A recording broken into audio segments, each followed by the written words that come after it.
Hello दोस्तों, नमस्कार। एक बार फिर स्वागत करता हूं आपके अपने YouTube channel office no problem में। दोस्तों, महिला पर्यवेक्षक भर्ती 2025 से रिलेटेड आज हमारा ये तृतीय खंड का लास्ट चैप्टर है। चैप्टर नंबर 5 यहाँ पे लिखा हुआ है सामुदायिक संगठन एवं मोबिलाइजेशन। दोस्तों, इस टॉपिक से रिलेटेड टोटल 8 नंबर के क्वेश्चन आने वाले हैं और इन सभी टॉपिक से रिलेटेड हमने एमसीक्यू टोटल 100 एमसीक्यू कवर किया है और टोटल 100 एमसीक्यू में ये 8 नंबर कहीं से भी आ सकते हैं। तो ये पूरी वीडियो आपको कंप्लीट देखनी है ताकि 8 नंबर आपका मिस नहीं होना चाहिए। और पिछली वीडियो दोस्तों, पिछली वीडियो के लिंक हम इस वीडियो के डिस्क्रिप्शन में डाल देंगे और अगर आप हमारे यूट्यूब चैनल पे ऑफिस नो प्रॉब्लम में जाके डायरेक्ट देखना चाहते हैं तो यहाँ से भी आपको कंप्लीट वीडियो मिल जाएगी। तो चलिए आज शुरू करते हैं सामुदायिक संगठन एंड मोबिलाइजेशन से रिलेटेड टॉपिक। दोस्तों, ये है हमारा पाठ्यक्रम तृतीय खंड का है, प्रबंधकीय गुण के अंतर्गत है, पार्ट नंबर 4। और पार्ट 4 में हम यही बताने वाले हैं सामुदायिक संगठन एवं मोबिलाइजेशन। तो चलिए स्टार्ट करते हैं। इसका जो टोटल 100 क्वेश्चन है दोस्तों, 100 क्वेश्चन दोस्तों एकदम सेलेक्टेड क्वेश्चन है कि जो भी सामुदायिक संगठन एवं मोबिलाइजेशन से रिलेटेड क्वेश्चन आएंगे तो ये 100 क्वेश्चन के अंदर ही रहेंगे। अगर आप इन 100 क्वेश्चन को रट लेते हैं तो आपको इससे बाहर जाने की ज़रूरत नहीं पड़ेगी। तो चलिए बिना टाइम देरी किए हुए हम शुरू करते हैं। हमारा यहाँ पे पहला क्वेश्चन है, सामुदायिक संगठन का मुख्य उद्देश्य क्या होता है? व्यक्तियों का व्यक्तिगत विकास, सामुदायिक समस्याओं का समाधान, व्यक्तिगत अधिकारों की रक्षा या केवल सामाजिक गतिविधियों का संचालन। तो यहाँ पे दोस्तों इसका जो राइट आंसर हो जाएगा वो है ऑप्शन नंबर बी, सामुदायिक समस्याओं का समाधान। अगला क्वेश्चन है, मोबिलाइजेशन शब्द का सामुदायिक संगठन में क्या अर्थ होता है? जो मोबिलाइजेशन शब्द है तो इसका सामुदायिक संगठन में क्या अर्थ है? ऑप्शन है संसाधनों की पहचान करना, लोगों को संगठित कर सक्रिय करना, केवल सरकारी सहायता प्राप्त करना या आर्थिक विकास सुनिश्चित करना। तो दोस्तों इसका राइट आंसर हो जाएगा ऑप्शन नंबर बी, लोगों को संगठित कर सक्रिय करना मोबिलाइजेशन शब्द का मतलब होता है। अगला क्वेश्चन है, किसी समुदाय में प्रभावी संगठन के लिए सबसे आवश्यक तत्व क्या होता है? ऑप्शन है बाहरी आर्थिक सहायता, सामुदायिक भागीदारी, केवल नेतृत्वकर्ताओं की सक्रियता या सरकारी योजनाएं। तो इसका जो राइट आंसर है वो है ऑप्शन नंबर बी, सामुदायिक भागीदारी। अगला क्वेश्चन है, निम्नलिखित में से कौन सा सामुदायिक संगठन का एक प्रमुख सिद्धांत नहीं है? समानता और न्याय, पारदर्शिता और जवाबदेही, केंद्रीकरण और नियंत्रण, सहभागिता और सहयोग। तो दोस्तों इसका जो राइट आंसर है वो है ऑप्शन नंबर सी, केंद्रीकरण और नियंत्रण इसका सिद्धांत नहीं है सामुदायिक संगठन का। अगला क्वेश्चन है, सामुदायिक को संगठित करने की प्रथम प्रक्रिया क्या होती है? किसी समुदाय को संगठित करने की प्रथम प्रक्रिया क्या होती है? ऑप्शन है समस्या की पहचान करना, बाहरी विशेषज्ञों की नियुक्ति, सरकारी अनुदान प्राप्त करना, राजनीतिक समर्थन प्राप्त करना। तो इसका राइट आंसर हो जाएगा समस्या की पहचान करना। दोस्तों क्वेश्चन का लेवल आप देख रहे हैं कि हमने किस बेसिक से लेकर और एडवांस लेवल तक के क्वेश्चन को हमने कवर किया है। आप एक एक क्वेश्चन को बड़े ध्यान से देखिएगा और इनको टिक करिएगा और आप अपने आप को सेल्फ इवेलुएट करिएगा और लास्ट में टोटल 100 क्वेश्चन जब कंप्लीट होंगे तो आप हमको कमेंट करके बताइएगा कि आपके टोटल कितने नंबर सही हुए हैं। ठीक है, ताकि आपको ये समझ में आ सके कि सामुदायिक संगठन एंड मोबिलाइजेशन से रिलेटेड जो 8 क्वेश्चन आने वाले हैं उसमें से आपका कितना नंबर सही हो रहा है। क्योंकि दोस्तों जो भी क्वेश्चन आएंगे वो इस 100 क्वेश्चन के अंदर ही आएंगे, इसके बाहर के नहीं आएंगे। ठीक है, तो आपको इस चीज़ का विशेष ध्यान रखना है। और टाइम कम बचा है और हम बीच में वीडियो अपलोड नहीं कर पाए थे, उसके लिए माफ़ी चाहूँगा आप सभी से। और बहुत ही जल्द हम चतुर्थ पार्ट कंप्लीट कराने वाले हैं, वो पार्ट हम जल्दी से कंप्लीट करा देंगे और इसके बाद फिर मैथ और रीजनिंग का जो हमारा प्रथम खंड में बचा हुआ था उसको कंप्लीट कराएंगे। ठीक है, अगला क्वेश्चन है, प्रभावी सामुदायिक संगठन में लीडरशिप की क्या भूमिका होती है? केवल निर्णय लेना, समूह को दिशा देना और प्रेरित करना, बाहरी संगठनों से सहायता लेना या समुदाय से हटकर कार्य करना। तो दोस्तों सामुदायिक संगठन में जो लीडरशिप की भूमिका होती है वो होती है समूह को दिशा देना और प्रेरित करना। ऑप्शन नंबर बी इसका राइट आंसर हो जाएगा। अगला क्वेश्चन है, सामुदायिक मोबिलाइजेशन में सशक्तिकरण का क्या महत्व है? केवल आर्थिक मजबूती, निर्णय लेने की क्षमता में वृद्धि, समुदाय को सरकार पर निर्भर बनाना, सामाजिक समस्याओं की अनदेखी करना। तो दोस्तों इसका जो राइट आंसर है वो ऑप्शन नंबर बी, निर्णय लेने की क्षमता में वृद्धि करना। अगला क्वेश्चन है, सामुदायिक संगठन के प्रभावी कार्यान्वयन में सबसे बड़ी चुनौती क्या होती है? वित्तीय संसाधनों की कमी, सरकारी हस्तक्षेप, नेतृत्व का अभाव या सामाजिक जागरूकता की कमी। इसका जो राइट आंसर हो जाएगा वो है ऑप्शन नंबर डी, सामाजिक जागरूकता की कमी। अगला क्वेश्चन है, सामुदायिक संगठन में निगरानी और मूल्यांकन का क्या उद्देश्य होता है? केवल रिपोर्ट तैयार करना, कार्यक्रम की प्रभावशीलता को मापना, सरकार को जानकारी देना या संसाधनों का दुरुपयोग करना। तो इसका जो राइट आंसर हो जाएगा वो है ऑप्शन नंबर बी, कार्यक्रम की प्रभावशीलता को मापना निगरानी और मूल्यांकन का प्रमुख उद्देश्य होता है। अगला क्वेश्चन है, प्रभावी सामुदायिक सहभागिता के लिए आवश्यक है। प्रभावी सामुदायिक सहभागिता के लिए क्या आवश्यक है? ऑप्शन यहाँ पे 4 ऑप्शन दिया गया है। प्रशासन की पूर्ण निर्भरता, जागरूकता और क्षमता निर्माण, केवल बाहरी संगठनों का सहयोग, सामाजिक संघर्ष को बढ़ावा देना।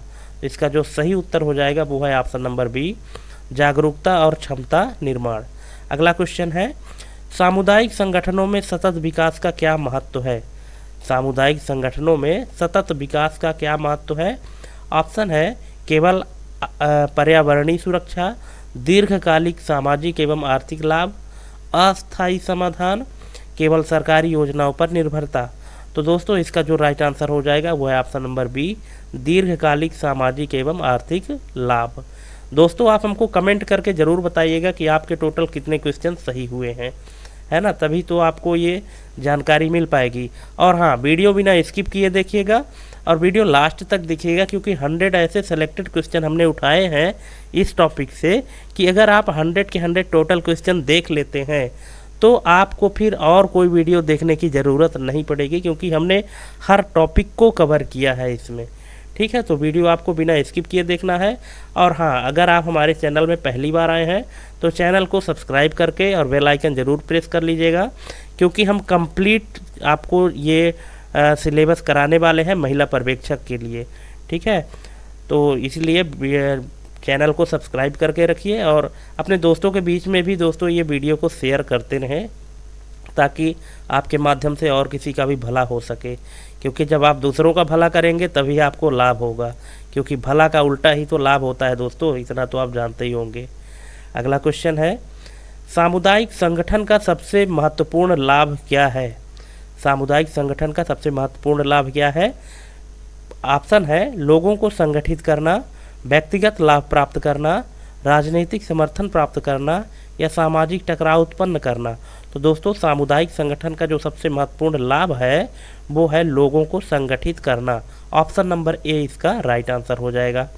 अगला क्वेश्चन है, सामुदायिक संगठन में स्वनिर्णय का क्या अर्थ है? सेल्फ डिसीजन जिसको कहते हैं। तो सामुदायिक संगठन में स्वनिर्णय का क्या अर्थ है?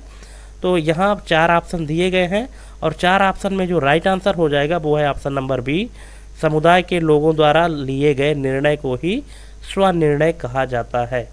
अगला क्वेश्चन है, सामुदायिक मोबिलाइजेशन का सबसे प्रभावी तरीका क्या है? ऑप्शन है, जागरूकता अभियान, जबरदस्ती निर्णय लागू करना, बाहरी संस्थाओं का नियंत्रण या केवल नेतृत्वकर्ताओं का चुनाव। तो इसका जो राइट आंसर है वो है ऑप्शन नंबर ए, जागरूकता अभियान। दोस्तों अगर आपको लगता है किसी क्वेश्चन को अगर आपको आंसर देना है कि इस क्वेश्चन का राइट आंसर ये होगा, तो आप वीडियो पॉज करके और उस क्वेश्चन का आंसर कमेंट कर सकते हैं, है ना, और फिर आप कंटिन्यू देखिए। इससे क्या होगा कि आपको भी ये कंफर्मेशन मिलेगी कि आपने जो कमेंट किया है और फिर हमने जो आंसर बताया है क्या दोनों मैच हो रहे हैं। अगर आप ऐसा करते हैं दोस्तों तो बहुत अच्छी बात है, क्योंकि इससे आपका जो कॉन्फिडेंस लेवल है वो और मजबूत होगा। ठीक है, तो आप ऐसा भी कर सकते हैं। और यदि आप ऐसा नहीं कर सकते तो कॉपी पेन लेके बैठिए और साथ में क्वेश्चन भी नोट डाउन करते चलिए, तो इससे आपका जो MCQ है और स्ट्रांग होता जाएगा। अगला क्वेश्चन है, सामुदायिक संगठन में सबसे प्रभावी नेतृत्व शैली कौन सी होती है? ऑप्शन है, सत्तावादी नेतृत्व, सहभागी नेतृत्व, तानाशाही नेतृत्व और नियंत्रण आधारित नेतृत्व। इसका राइट आंसर हो जाएगा सहभागी नेतृत्व, क्योंकि दोस्तों सामुदायिक संगठन में सहभागिता ही सबसे महत्वपूर्ण भूमिका होती है ना। सहभागी का मतलब होता है कि जब 2-4 लोग इकट्ठा होकर एक समूह का निर्माण करते हैं, उसमें सहभागिता होती है। ये केंद्रीकृत नहीं होती है, किसी एक व्यक्ति पर निर्भर नहीं होती है अगर समुदाय की बात करेंगे तो। अगला क्वेश्चन है, सामुदायिक मोबिलाइजेशन के लिए कौन सा साधन सबसे प्रभावी है? ऑप्शन है सोशल मीडिया, व्यक्तिगत बातचीत, सरकारी योजनाएं या केवल बाहरी वित्तीय सहायता। तो सामुदायिक मोबिलाइजेशन के लिए जो सबसे प्रभावी साधन है दोस्तों वो है व्यक्तिगत बातचीत। ऑप्शन नंबर बी इसका राइट आंसर हो जाएगा। अगला क्वेश्चन है, सामुदायिक विकास का मुख्य लक्ष्य क्या होता है? तो सामुदायिक विकास का मुख्य लक्ष्य क्या है? ऑप्शन नंबर बी इसका राइट आंसर है सामाजिक और आर्थिक सशक्तिकरण। अगला क्वेश्चन है, सामुदायिक संगठन का कौन सा तत्व सबसे महत्वपूर्ण होता है? बाहरी संसाधन, नेतृत्व और भागीदारी, केवल सरकारी अनुदान या व्यक्तिगत स्वार्थ। तो सामुदायिक संगठन का जो सबसे महत्वपूर्ण तत्व होता है वो है नेतृत्व और भागीदारी। ऑप्शन नंबर बी इसका राइट आंसर है। अगला क्वेश्चन है, सामुदायिक समस्याओं के समाधान के लिए कौन सी प्रक्रिया सर्वोत्तम होती है? केवल सरकारी हस्तक्षेप, समुदाय आधारित समाधान, बाहरी संगठनों पर निर्भरता, केवल तकनीकी समाधान।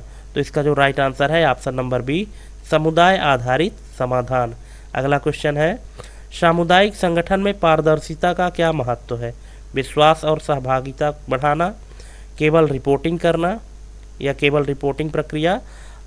तीसरा ऑप्शन है बाहरी संगठनों को प्रभावित करना, केवल सरकार को संतुष्ट करना।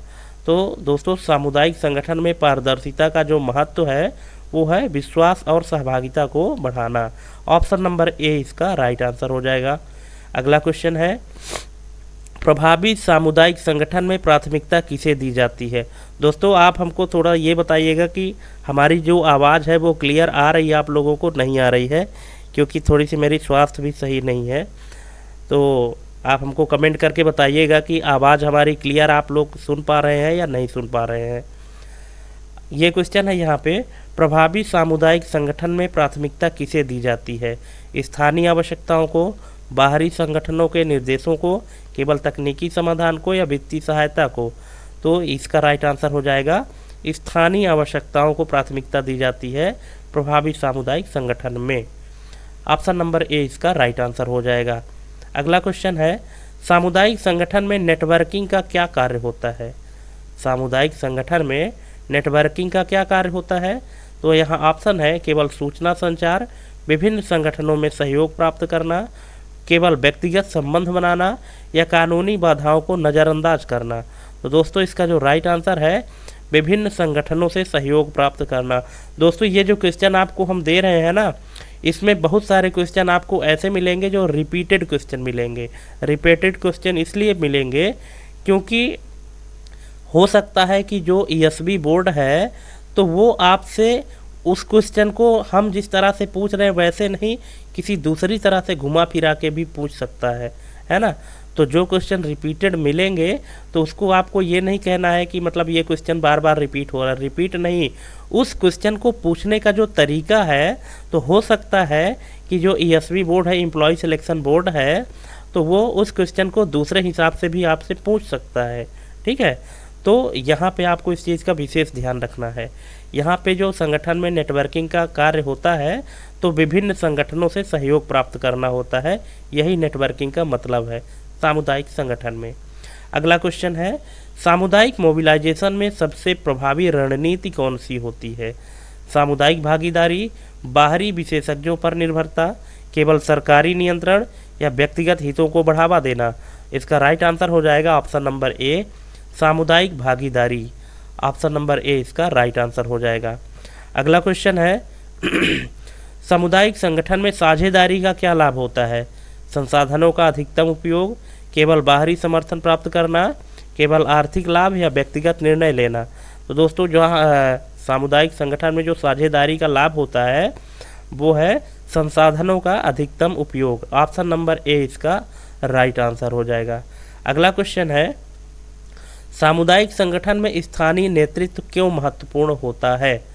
ऑप्शन है बाहरी नियंत्रण से बचने के लिए, निर्णय लेने में प्रभावशीलता बढ़ाने के लिए, केवल सांस्कृतिक पहचान बनाए रखने के लिए, या केवल राजनीतिक लाभ के लिए। तो दोस्तों इसका जो राइट आंसर हो जाएगा वो है ऑप्शन नंबर बी, निर्णय लेने में प्रभावशीलता बढ़ाने के लिए। ऑप्शन नंबर बी इसका राइट आंसर हो जाएगा। अगला क्वेश्चन है, सामुदायिक संगठन का मूलभूत आधार क्या होता है? सामुदायिक संगठन का मूलभूत आधार क्या होता है? इसका राइट आंसर है ऑप्शन नंबर डी, स्थानीय संसाधनों और सहभागिता का उपयोग करना। ये सामुदायिक संगठन का मूलभूत आधार होता है। अगला क्वेश्चन है, सामुदायिक विकास में स्वयं सहायता समूह, जिसको SHG कहते हैं, तो सामुदायिक विकास में स्व सहायता समूह की भूमिका क्या होती है? तो ऑप्शन है केवल सामाजिक जागरूकता फैलाना, बाहरी संगठनों पर निर्भरता बढ़ाना, आर्थिक निर्भरता बढ़ाना, या सरकारी योजनाओं को बढ़ावा देना। तो दोस्तों इसका राइट आंसर है आर्थिक निर्भरता बढ़ाना।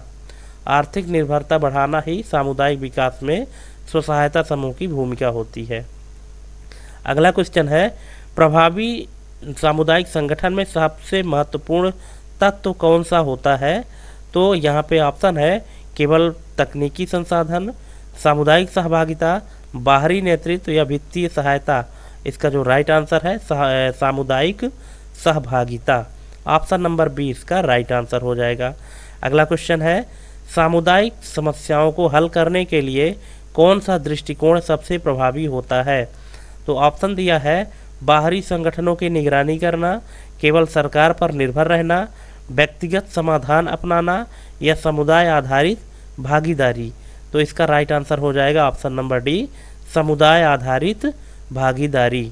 ऑप्शन नंबर डी इसका राइट आंसर हो जाएगा। अगला क्वेश्चन है, सामुदायिक मोबिलाइजेशन का सबसे पहला चरण क्या होता है? सामुदायिक मोबिलाइजेशन का सबसे पहला चरण क्या होता है? सरकारी अनुमति लेना, कानूनी परामर्श लेना, वित्तीय सहायता प्राप्त करना, या समस्या की पहचान करना। तो ऑप्शन नंबर डी इसका राइट आंसर है कि जो सामुदायिक मोबिलाइजेशन होता है इसका सबसे पहला स्टेप जो होता है वो होता है समस्या की पहचान करना। ऑप्शन नंबर डी इसका राइट आंसर है। अगला क्वेश्चन है, सामुदायिक संगठन में सामाजिक पूंजी, सोशल कैपिटल जिसको कहते हैं, सामुदायिक संगठन में सामाजिक पूंजी का क्या महत्व है? तो यहाँ 4 ऑप्शन दिए गए हैं। पहला ऑप्शन है केवल वित्तीय सहायता प्राप्त करना, बाहरी संस्थानों पर निर्भर रहना, राजनीतिक संबंधों को मजबूत करना, या समुदाय के भीतर विश्वास और सहयोग को बढ़ावा देना। इसका राइट आंसर है ऑप्शन नंबर डी, समुदाय के भीतर विश्वास और सहयोग को बढ़ावा देना। ऑप्शन नंबर डी इसका राइट आंसर हो जाएगा। अगला क्वेश्चन है, निम्नलिखित में से कौन सा सामुदायिक संगठन का एक आवश्यक तत्व नहीं है? अब देखिए यहाँ पे फिर से वही क्वेश्चन रिपीट हो रहा है, तो इसका राइट आंसर हो जाएगा केंद्रीकरण और नियंत्रण। देखिए इसके पहले जो क्वेश्चन था वो थोड़ा दूसरी तरह से था, ये क्वेश्चन जो है थोड़ा सा चेंज हुआ है, पूछ वही रहा है लेकिन क्वेश्चन हमारा किस तरह से बदल रहा है, ठीक है ना। निम्नलिखित में से कौन सा सामुदायिक संगठन का एक आवश्यक तत्व तो नहीं है? तो यहाँ पे ऑप्शन भी आपको हो सकता है चेंज मिले, और जो करेक्ट ऑप्शन है वो तो रहेगा ही, लेकिन जो रॉन्ग आंसर रहेंगे वो भी आपको मिलेंगे और यहाँ आपको चेंज मिलेगा, ठीक। तो यहाँ पे इसका राइट आंसर हो जाएगा केंद्रीकरण और नियंत्रण। अगला क्वेश्चन है, सामुदायिक विकास में स्थानीय नेतृत्व क्यों आवश्यक है? अब इसका स्थानीय समस्याओं को बेहतर समझने के लिए, अभी देखिए स्थानीय नेतृत्व के बारे में एक क्वेश्चन आप पहले ही कर चुके हैं। अब यहाँ पे भी स्थानीय नेतृत्व पूछा है, लेकिन यहाँ पे पूछा है कि स्थानीय नेतृत्व क्यों आवश्यक होता है। तो इसका जो कारण होता है कि सामुदायिक विकास में स्थानीय नेतृत्व आवश्यक क्यों होता है, वो इसलिए क्योंकि स्थानीय समस्याओं को बेहतर तरीके से समझने हेतु स्थानीय नेतृत्व आवश्यक होता है। ऑप्शन नंबर डी इसका राइट आंसर है। अगला क्वेश्चन है यहाँ पे, सामुदायिक विकास में स्थानीय नेतृत्व क्यों आवश्यक है? ये कितनी बार आ गया। अच्छा, अगला क्वेश्चन, ये सामुदायिक संगठन के अंतर्गत कौन सा तरीका सबसे प्रभावी रूप से काम करता है? सामुदायिक संगठन के अंतर्गत कौन सा तरीका सबसे प्रभावी रूप से काम करता है? केवल सरकारी हस्तक्षेप, निजी कंपनियों का सहयोग, टॉप डाउन दृष्टिकोण या बॉटम अप दृष्टिकोण। तो दोस्तों जो सामुदायिक संगठन के अंतर्गत काम करने का सबसे प्रभावी तरीका होता है वो है बॉटम अप दृष्टिकोण। ऑप्शन नंबर डी इसका राइट आंसर हो जाएगा। अगला क्वेश्चन है, प्रभावी सामुदायिक विकास के लिए सबसे आवश्यक कारक कौन सा है? राजनीतिक हस्तक्षेप, बाहरी विशेषज्ञों का नियंत्रण, केवल सरकारी योजनाएं या समुदाय की भागीदारी? इसका राइट आंसर है ऑप्शन नंबर डी, समुदाय की भागीदारी। अगला क्वेश्चन है, सामुदायिक संगठन में सशक्तिकरण का क्या उद्देश्य होता है? एम्पावरमेंट।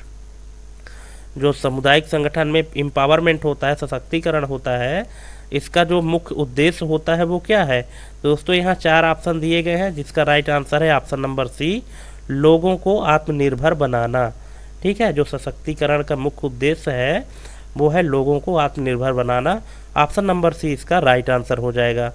अगला क्वेश्चन है, सामुदायिक मोबिलाइजेशन की सबसे बड़ी चुनौती क्या होती है? जो अब देखिए यहाँ फिर से एक क्वेश्चन आ गया ना कि सामुदायिक मोबिलाइजेशन की सबसे बड़ी चुनौती क्या होती है। अब यहाँ पे आप देख सकते हैं ऑप्शन जो है तो चेंज है।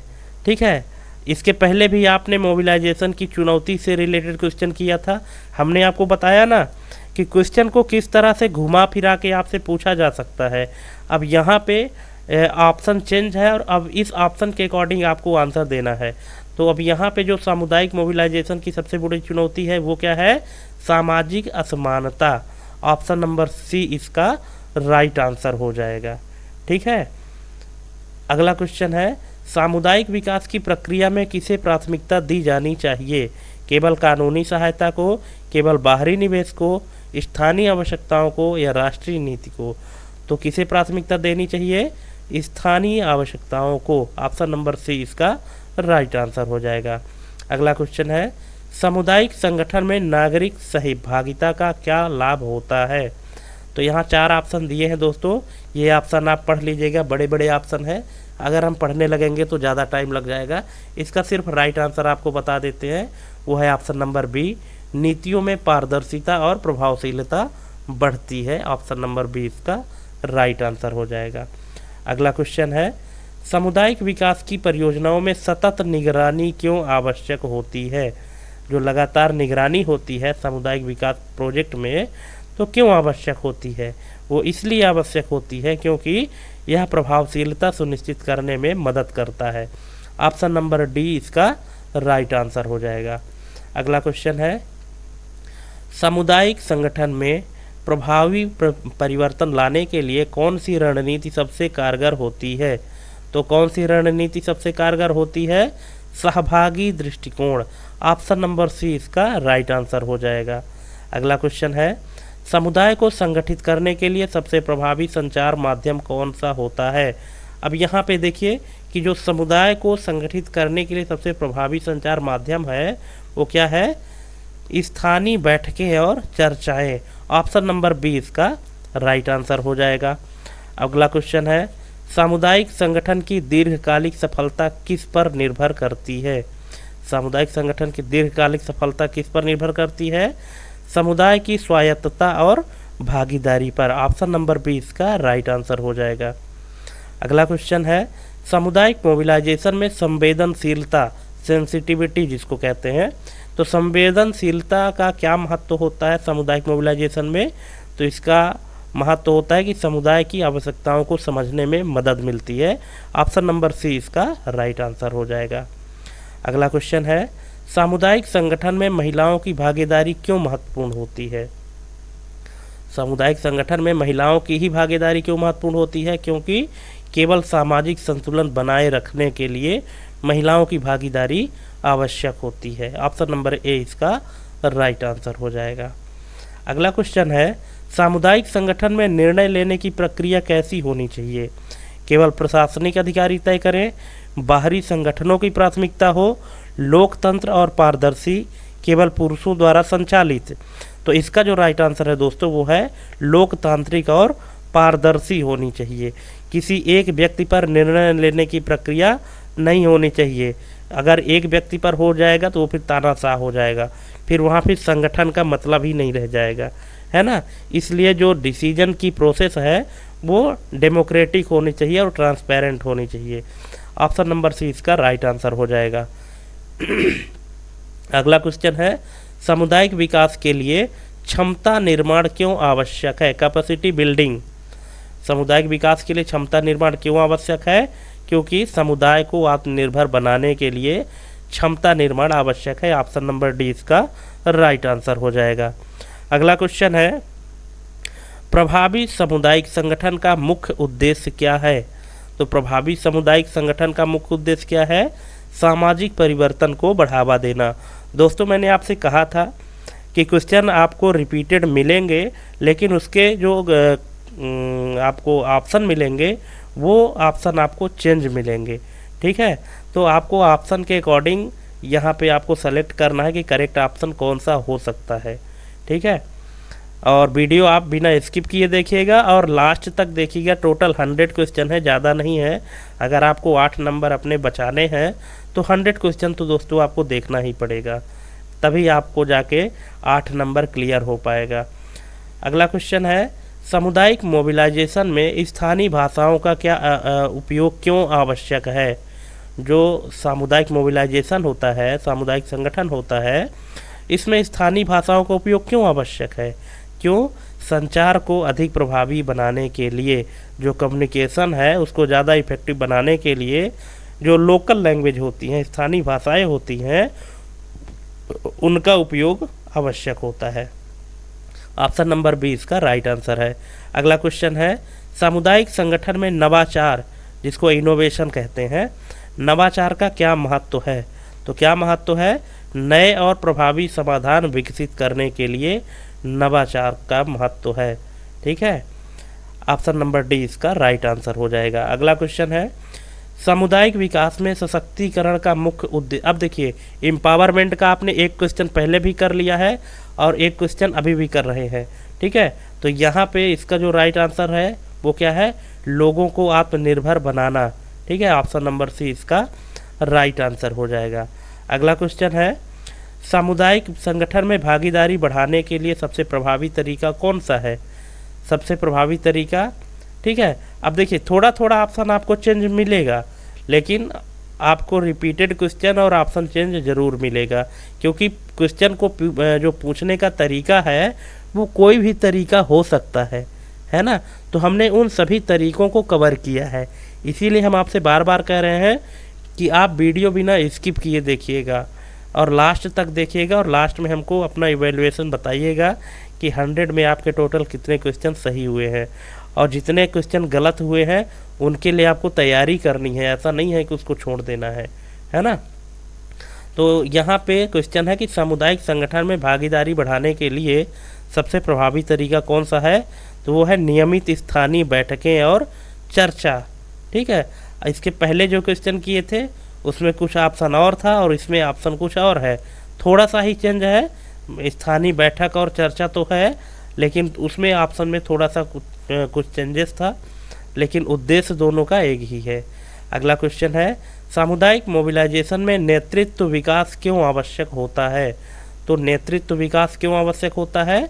क्योंकि समुदाय को आत्मनिर्भर बनाने और समस्याओं का समाधान करने के लिए नेतृत्व विकास आवश्यक होता है। ऑप्शन नंबर बी इसका राइट आंसर हो जाएगा।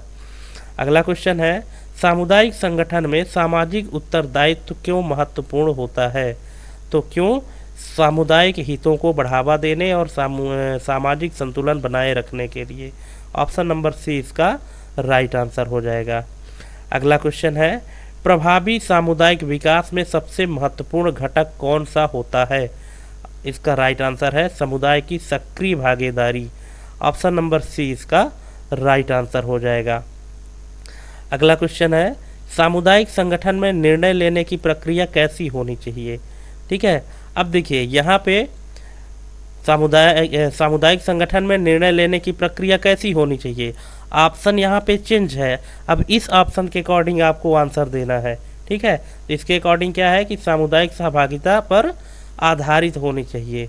उसके पहले आपने जो निर्णय लेने की प्रक्रिया पढ़ी थी सामुदायिक संगठन में, वो क्या थी? वो थी कि लोकतांत्रिक और पारदर्शी। लेकिन अब यहाँ पे वो लोकतांत्रिक और पारदर्शी तो नहीं है, तो फिर अब इसके अकॉर्डिंग क्या होना चाहिए, सामुदायिक सहभागिता और सामुदायिक सहभागिता पर आधारित होनी चाहिए संगठन में निर्णय लेने की प्रक्रिया।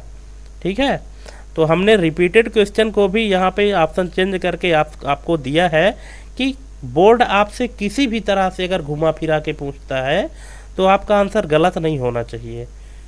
अगला क्वेश्चन है, सामुदायिक विकास में साझेदारी मॉडल क्यों महत्वपूर्ण होता है? तो इसका राइट आंसर है कि सरकारी, निजी और सामाजिक संगठनों के बीच सहयोग बढ़ाने के लिए साझेदारी मॉडल महत्वपूर्ण होता है। ऑप्शन नंबर सी इसका राइट आंसर हो जाएगा। अगला क्वेश्चन है, सामुदायिक संगठन में पारदर्शिता बनाए रखने के लिए क्या आवश्यक है? तो पारदर्शिता बनाए रखने के लिए क्या आवश्यक है? खुले संचार और भागीदारी। ऑप्शन नंबर बी इसका राइट आंसर हो जाएगा। अगला क्वेश्चन है, सामुदायिक मोबिलाइजेशन में सबसे कठिन चुनौती कौन सी होती है? तो सबसे कठिन चुनौती जो होती है सामुदायिक मोबिलाइजेशन में वो क्या है? समुदाय की असहमति और भागीदारी की कमी। ये सबसे बड़ी चुनौती होती है सामुदायिक संगठन में।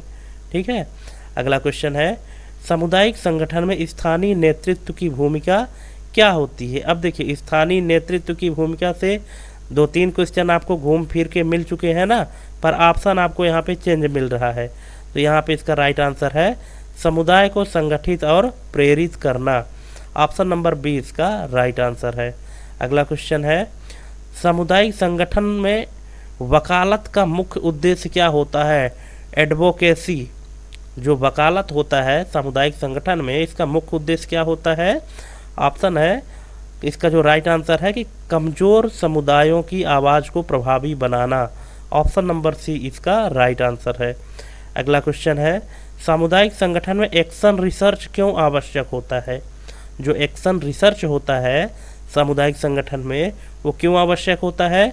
4 बड़े बड़े ऑप्शन दिए गए हैं, इसको आप लोग पढ़ लीजिए कि क्या इसका मतलब होता है, क्योंकि हम पढ़ने लगेंगे तो ज़्यादा टाइम लगेगा। हम आपको यहाँ सिर्फ करेक्ट ऑप्शन बताएंगे, वो है ऑप्शन नंबर डी।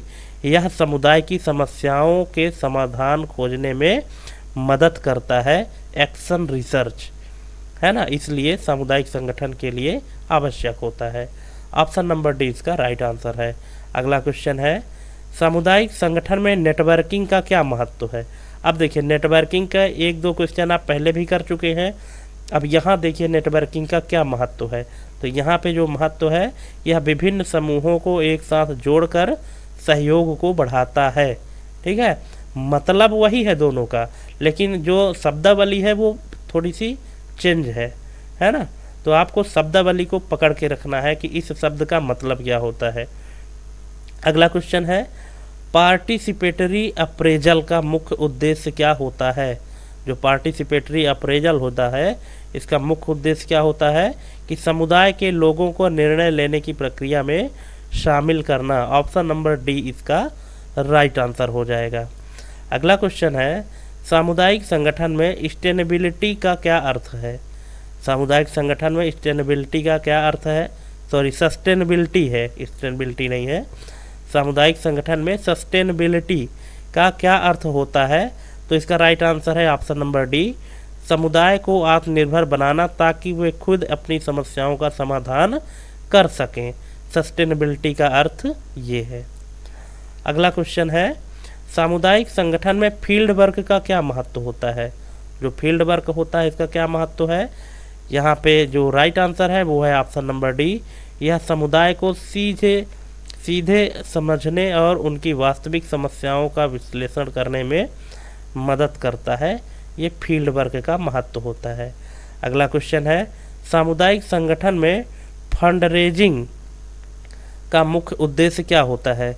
तो फंड रेजिंग का मुख्य उद्देश्य क्या है? सामुदायिक कार्यक्रमों को वित्तीय सहायता प्रदान करना।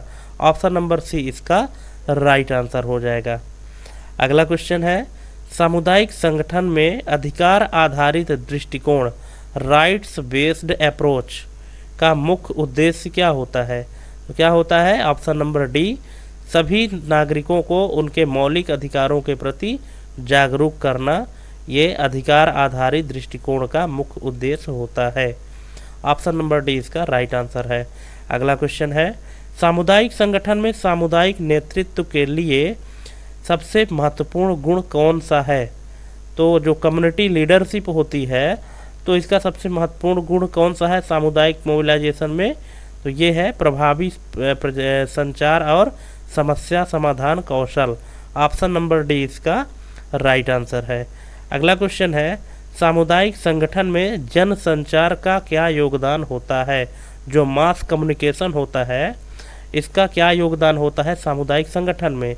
तो यह है ऑप्शन नंबर डी, यह सामाजिक जागरूकता बढ़ाने और राजनीति निर्माण में मदद करता है। ऑप्शन नंबर डी इसका राइट आंसर हो जाएगा। सामुदायिक संगठन में पारिस्थितिकी दृष्टिकोण, इकोलॉजिकल अप्रोच जिसको कहते हैं, तो पारिस्थितिकी दृष्टिकोण की किस पर केंद्रित होता है? तो ये किस पर होता है? सामाजिक और भौतिक पर्यावरण के बीच संतुलन पर। इसको पारिस्थितिक दृष्टिकोण कहा जाता है सामुदायिक संगठन में, जो सामाजिक और भौतिक पर्यावरण के बीच संतुलन बनाए रखता है। ऑप्शन नंबर सी इसका राइट आंसर हो जाएगा। अगला क्वेश्चन है, सामुदायिक एकता, कम्युनिटी कोहेजन, सामुदायिक एकता बढ़ाने का सबसे प्रभावी तरीका क्या है? ऑप्शन है केवल सरकारी हस्तक्षेप, केवल राजनीतिक जागरूकता बढ़ाना, केवल धार्मिक गतिविधियों का विस्तार, या सामाजिक पूंजी और सहभागिता को मजबूत करना। इसका राइट आंसर है ऑप्शन नंबर डी, सामाजिक पूंजी और सहभागिता को मजबूत करना। अगला क्वेश्चन है, सहभागी निर्णय निर्माण, पार्टिसिपेटरी डिसीजन मेकिंग, सहभागी निर्णय निर्माण का मुख्य लाभ क्या होता है? तो इसका राइट आंसर हो जाएगा ऑप्शन नंबर बी, सामुदायिक सदस्यों को नीति निर्माण में सक्रिय रूप से शामिल करना। ऑप्शन नंबर बी इसका राइट आंसर हो जाएगा। अगला क्वेश्चन है, सामाजिक अनुसंधान, सोशल रिसर्च, सामाजिक अनुसंधान सामुदायिक संगठन में क्यों महत्वपूर्ण है? तो इसका जो राइट आंसर हो जाएगा वो है नीतिगत निर्णयों के लिए वैज्ञानिक प्रमाण प्रदान करने के लिए सामाजिक अनुसंधान आवश्यक होता है। ऑप्शन नंबर डी इसका राइट आंसर हो जाएगा। अगला क्वेश्चन है, समुदाय में सशक्तिकरण आधारित रणनीति, एम्पावरमेंट बेस्ड स्ट्रेटजी का मुख्य उद्देश्य क्या होता है? तो इसका मुख्य उद्देश्य क्या होता है? कमज़ोर वर्गों को निर्णय लेने की क्षमता प्रदान करना। ऑप्शन नंबर ए इसका राइट आंसर हो जाएगा। अगला क्वेश्चन है, सहयोगात्मक रणनीति, कोलैबोरेटिव स्ट्रेटजी, सहयोगात्मक रणनीति कब उपयोग होती है या कब उपयोगी होती है? तो ये कब उपयोगी होती है? जब विभिन्न हितधारक एक सामान्य लक्ष्य के लिए मिलकर काम करते हैं, तब सहयोगात्मक रणनीति उपयोगी होती है। ऑप्शन नंबर डी इसका राइट आंसर हो जाएगा। दोस्तों, वीडियो बिना स्किप किए देखिएगा। आप वीडियो का जो क्वेश्चन का लेवल है वो आप देख रहे हैं कि मैंने किस लेवल से और किस लेवल तक के क्वेश्चन को कवर किया है। इसमें से आपको कोई भी क्वेश्चन मिस नहीं करना है, क्योंकि 8 नंबर अगर आपको कवर करने हैं तो कम से कम 100 क्वेश्चन तो आपको देखना ही पड़ेगा। और वीडियो बिना स्किप किए देखिएगा, तभी आपको कंप्लीट समझ में आने वाला है ना। और लास्ट तक देखने के बाद जब आपका 100 क्वेश्चन कंप्लीट होगा तो आप हमको कमेंट करके बताइएगा, और आपके टोटल जो करेक्ट आंसर है कितने हुए हैं, और ये भी बताइएगा कि ये क्वेश्चन का लेवल आपको कैसा लगा। क्या आपको और हाई लेवल के क्वेश्चन चाहिए या फिर ये लेवल सही है? अगर ये लेवल सही है तो भी आप कमेंट करके बताइएगा, अगर और हाई लेवल के क्वेश्चन चाहिए तो भी बताइएगा, ठीक है। चलिए अगला क्वेश्चन है, सामुदायिक सुदृढ़ीकरण, कम्युनिटी स्ट्रेंथिंग की प्रक्रिया में सबसे महत्वपूर्ण तत्व क्या है? जो सामुदायिक सुदृढ़ीकरण है, इसकी प्रक्रिया में सबसे महत्वपूर्ण तत्व क्या होता है? तो यह है शिक्षा, स्वास्थ्य और आर्थिक अवसरों की उपलब्धि। ऑप्शन नंबर सी इसका राइट आंसर हो जाएगा। अगला क्वेश्चन है, स्वशासन, सेल्फ गवर्नेंस, स्वशासन का समुदायों में क्या प्रभाव पड़ता है? तो इसका जो प्रभाव पड़ता है वो है समुदायों को स्वतंत्र निर्णय लेने और संसाधनों का प्रभावी उपयोग करने में मदद मिलती है। ऑप्शन नंबर बी इसका राइट आंसर हो जाएगा।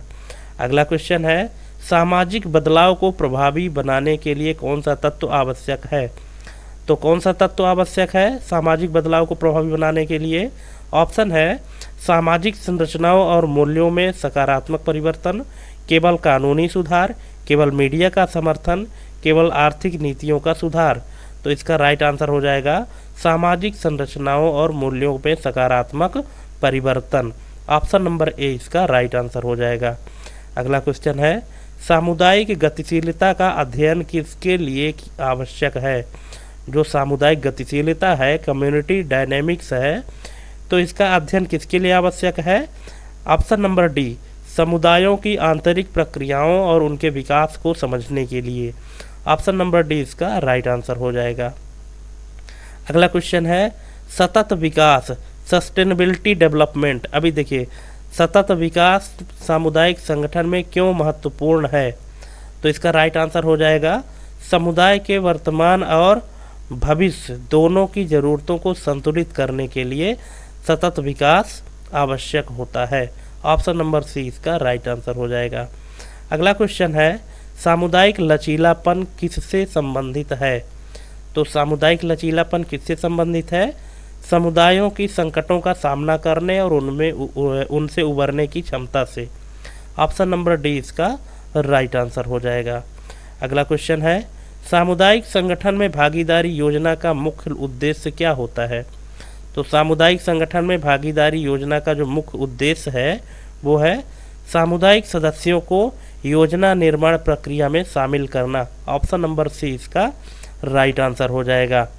अगला क्वेश्चन है सामुदायिक जागरूकता अभियान, कम्युनिटी अवेयरनेस कैंपेन जिसको कहते हैं, जिसको शॉर्ट में CAC भी कहते हैं दोस्तों, ये भी आपको याद रखना है। कम्युनिटी अवेयरनेस कैंपेन सामुदायिक जागरूकता अभियान को सफल बनाने के लिए सबसे महत्वपूर्ण कारक क्या है? तो इसका जो राइट आंसर है वो है समाज के विभिन्न वर्गों की सक्रिय भागीदारी। ऑप्शन नंबर बी इसका राइट आंसर हो जाएगा।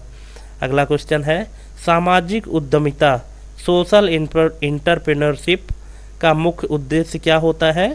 तो इसका मुख्य उद्देश्य है सामाजिक समस्याओं के समाधान के लिए व्यावसायिक तकनीकों का उपयोग करना। ऑप्शन नंबर ए इसका राइट आंसर हो जाएगा। अगला क्वेश्चन है सशक्तिकरण मॉडल, एम्पावरमेंट मॉडल जिसको कहते हैं। तो सशक्तिकरण मॉडल में कौन सा घटक सबसे महत्वपूर्ण होता है? तो जो सबसे महत्वपूर्ण घटक है वो है व्यक्तिगत, सामाजिक और आर्थिक क्षमताओं का विकास करना। ऑप्शन नंबर सी इसका राइट आंसर हो जाएगा। अगला क्वेश्चन है सामुदायिक विकास कार्यक्रम मतलब कम्युनिटी डेवलपमेंट प्रोग्राम, सामुदायिक विकास कार्यक्रम की सफलता का निर्धारण किस आधार पर किया जाता है? तो इसका जो राइट आंसर हो जाएगा वो है समुदाय पर पड़ने वाले वास्तविक सामाजिक और आर्थिक प्रभाव के आधार पर। ऑप्शन नंबर बी इसका राइट आंसर हो जाएगा। अगला क्वेश्चन है सशक्तिकरण प्रक्रिया में सबसे अधिक चुनौती क्या होती है? केवल संसाधनों की कमी, केवल राजनीतिक अस्थिरता, पारंपरिक सोच और सामाजिक संरचना का विरोध, या केवल कानूनों की उपलब्धता? तो इसका राइट आंसर हो जाएगा ऑप्शन नंबर सी, पारंपरिक सोच और सामाजिक संरचनाओं का विरोध। अगला क्वेश्चन है सामुदायिक संगठनों की दीर्घकालिक सफलता सुनिश्चित करने के लिए क्या आवश्यक है? तो जो इसमें राइट आंसर हो जाएगा वो है नेतृत्व, सहभागिता और संसाधन प्रबंधन का संतुलित विकास। ऑप्शन नंबर ए इसका राइट आंसर हो जाएगा। अगला क्वेश्चन है नीतिगत वकालत, पॉलिसी एडवोकेसी। नीतिगत वकालत का समुदायों पर क्या प्रभाव पड़ता है? तो जो नीतिगत वकालत होती है दोस्तों, इसका समुदाय पर जो प्रभाव पड़ता है वो ये है कि कमज़ोर और हाशिए पर मौजूद समूहों की आवाज़ को प्रभावी रूप से आगे बढ़ाया जाता है। ये नीतिगत वकालत का प्रभाव पड़ता है समुदायों पर। ऑप्शन नंबर सी इसका राइट आंसर हो जाएगा। अगला क्वेश्चन है समुदाय आधारित आपदा प्रबंधन, कम्युनिटी बेस्ड डिजास्टर मैनेजमेंट। समुदाय आधारित आपदा प्रबंधन क्यों महत्वपूर्ण है? क्योंकि स्थानीय समुदाय को आपदाओं से निपटने और पुनर्निर्माण में सक्षम बनाने के लिए। ऑप्शन नंबर बी इसका राइट आंसर हो जाएगा। अगला क्वेश्चन है सामुदायिक संगठन में नेतृत्व का सबसे महत्वपूर्ण गुण क्या होता है? जो सामुदायिक संगठन होते हैं, कम्युनिटी ऑर्गेनाइजेशन होते हैं, इसमें लीडरशिप का जो मेन रोल होता है, क्या होता है, इसका मुख्य गुण क्या होता है? इसका मुख्य महत्वपूर्ण गुण है कि समुदाय के लोगों के साथ संवाद और प्रेरणा की क्षमता। ऑप्शन नंबर ए इसका राइट आंसर हो जाएगा। अगला क्वेश्चन है, सामाजिक गतिशीलता सामुदायिक संगठन को किस प्रकार प्रभावित करती है? तो सामाजिक गतिशीलता सामुदायिक संगठन को किस प्रकार प्रभावित करती है? व्यक्तियों और समूहों को सामाजिक स्थिति में सुधार के अवसर देकर, है ना। ऑप्शन नंबर सी इसका राइट आंसर हो जाएगा। अगला क्वेश्चन है, सहयोगी स्वशासन कोलैबोरेटिव गवर्नेंस सहयोगी शासन किस प्रकार प्रभावी होता है? तो ये प्रभावी होता है समुदाय, सरकार और अन्य हितधारकों के बीच सहयोग बढ़ाकर। ऑप्शन नंबर डी इसका राइट आंसर हो जाएगा। अगला क्वेश्चन है, सामुदायिक नेटवर्क कम्युनिटी नेटवर्क्स का मुख्य लाभ क्या होता है? तो इसका मुख्य लाभ है सूचना, संसाधनों और सहायता का प्रभावी आदान प्रदान। ऑप्शन नंबर सी इसका राइट आंसर हो जाएगा। अगला क्वेश्चन है, सामुदायिक स्वास्थ्य कार्यक्रम कम्युनिटी हेल्थ प्रोग्राम में प्राथमिकता किसे दी जानी चाहिए? तो किसे दी जानी चाहिए? निवारक उपायों और सामुदायिक भागीदारी पर ध्यान केंद्रित करना। ऑप्शन नंबर सी इसका राइट आंसर हो जाएगा। दोस्तों, आप ऑप्शन देख रहे हैं कि ऑप्शन सभी एक दूसरे से मिलते जुलते ऑप्शन हैं, और अगर आप करेक्ट ऑप्शन नहीं जानेंगे तो आप जाहिर सी बात है कि गलत आंसर टिक कर देंगे, जो कि आपका नंबर कट सकता है। इसलिए क्वेश्चन को बड़े ध्यान से आपको पढ़ना है और उसके बाद सभी ऑप्शनों को पढ़ना है, इसके बाद ही आपको आंसर में टिक करना होगा। ठीक है, क्योंकि ऑप्शन आपको कंफ्यूज करने वाले हैं। आपको लगेगा कि इनमें से तो सभी ऑप्शन हमको सही लग रहे हैं, लेकिन उन सभी ऑप्शन में से कोई एक ही ऑप्शन सही होगा, तो आपको उसके हिसाब से टिक करना है और बड़े ध्यान से क्वेश्चन को पढ़ेंगे तभी आप समझ पाएंगे। और हम इसीलिए आपको बार बार कहते हैं, वीडियो आप एक बार देखिए, 2 बार देखिए, 3 बार देखिए, जितनी बार में आपको समझ में आए उतनी बार देखिए। क्योंकि अगर आप 8 नंबर के लिए 100 क्वेश्चन अटेम्प्ट कर रहे हैं तो फिर आपको ये टॉपिक, इस टॉपिक से रिलेटेड कोई भी क्वेश्चन आ जाए आप सभी को सॉल्व कर सकते हैं। लेकिन अगर आप वीडियो स्किप कर करके देखेंगे तो फिर आपका मिस हो जाएगा, फिर आप मुझे मत बोलिएगा, है ना। इसीलिए हम बार बार कहते हैं वीडियो बिना स्किप किए देखिएगा। और टोटल 100 क्वेश्चन ही है, 100 में आपको 8 नंबर ही लाने हैं। तो दोस्तों, 8 नंबर लाने के लिए आपको कम से कम 100 क्वेश्चन अटेम्प्ट करने पड़ेंगे और अलग अलग तरीके से, तभी आपको मिल पाएगा 8 नंबर। अदरवाइज ऐसा नहीं है कि अगर आपको 8 नंबर चाहिए और आप 10 क्वेश्चन कर लिए तो 8 नंबर फंस ही जाएगा। ऐसा कभी नहीं होता दोस्तों। चाहे आप कितना भी बड़ा यूट्यूब चैनल देख लीजिए, कोई भी बुक पढ़ लीजिए, ऐसा बिल्कुल नहीं होता है ना। इसीलिए आपको अधिक से अधिक कवरेज करना है और वीडियो बिना स्किप किए देखना है। अगला क्वेश्चन है, सामुदायिक भागीदारी का सबसे महत्वपूर्ण उद्देश्य क्या है? इसका राइट आंसर हो जाएगा, वो है ऑप्शन नंबर बी, नागरिकों को नीति निर्माण और निर्णय प्रक्रिया में शामिल करना। सामुदायिक भागीदारी का सबसे महत्वपूर्ण उद्देश्य होता है। ऑप्शन नंबर बी इसका राइट आंसर है। अगला क्वेश्चन है, स्थानीय शासन लोकल गवर्नेंस स्थानीय शासन समुदाय के लिए क्यों महत्वपूर्ण है? तो क्यों महत्वपूर्ण है? क्योंकि स्थानीय आवश्यकताओं के अनुसार योजनाएं और नीतियां विकसित करने के लिए। ऑप्शन नंबर सी इसका राइट आंसर हो जाएगा। अगला क्वेश्चन है, सामुदायिक संगठन के तहत समस्या आधारित दृष्टिकोण का क्या उद्देश्य है? तो सामुदायिक संगठन के तहत जो समस्या आधारित दृष्टिकोण है, इसका जो मुख्य उद्देश्य होता है वो क्या है कि समुदाय के साथ मिलकर समस्याओं के व्यवहारिक समाधान निकालना। ऑप्शन नंबर बी इसका राइट आंसर हो जाएगा। अगला क्वेश्चन और ये लास्ट क्वेश्चन है कि सामुदायिक संगठन में मूल्यांकन का क्या महत्व है? सामुदायिक संगठन में मूल्यांकन जो होता है, इवैल्यूएशन होता है, इसका महत्व क्या होता है? इसका महत्व होता है कि परियोजना की प्रगति और प्रभाव को मापने के लिए इसका मूल्यांकन का महत्व होता है। ठीक है, तो दोस्तों इस तरह से आपको हमने 100 क्वेश्चन करा दिया है और आप हमको कमेंट करके ज़रूर बताइएगा कि 100 में आपके टोटल कितने क्वेश्चन सही हुए हैं और कितने गलत हुए हैं। ठीक है, सही सही बताइएगा, आपको झूठ नहीं बोलना है कि आप झूठ बोल के, अगर आप झूठ बोलेंगे तो आप अपने साथ खुद के साथ धोखा कर रहे हैं, है ना। और अगर आपके जितने गलत हुए हैं उनके लिए आपको तैयारी फिर से करनी चाहिए दोस्तों, मेरे हिसाब से। ठीक है, और आप हमको कमेंट करके ज़रूर बताइएगा कि हमारी ये वीडियो आपको कैसी लगी और क्वेश्चन का लेवल आपको कैसा लगा। ये सबसे इम्पोर्टेंट चीज़ है, क्योंकि हमने तो सिलेबस के according basic to advance total question हमने आपको कवर कराने की कोशिश किया है। ठीक है दोस्तों, तो thanks for watching my video. मेरी ये वीडियो आप देखने के लिए आपको बहुत बहुत धन्यवाद।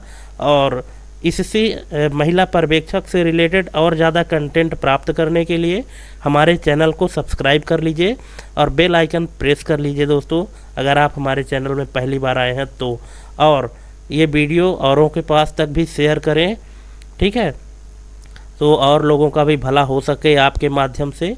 चलिए आज के लिए बस इतना ही, मिलते हैं अपने अगले वीडियो में अगले चैप्टर चतुर्थ खंड के चैप्टर के साथ। तब तक के लिए जय हिंद, वंदे मातरम।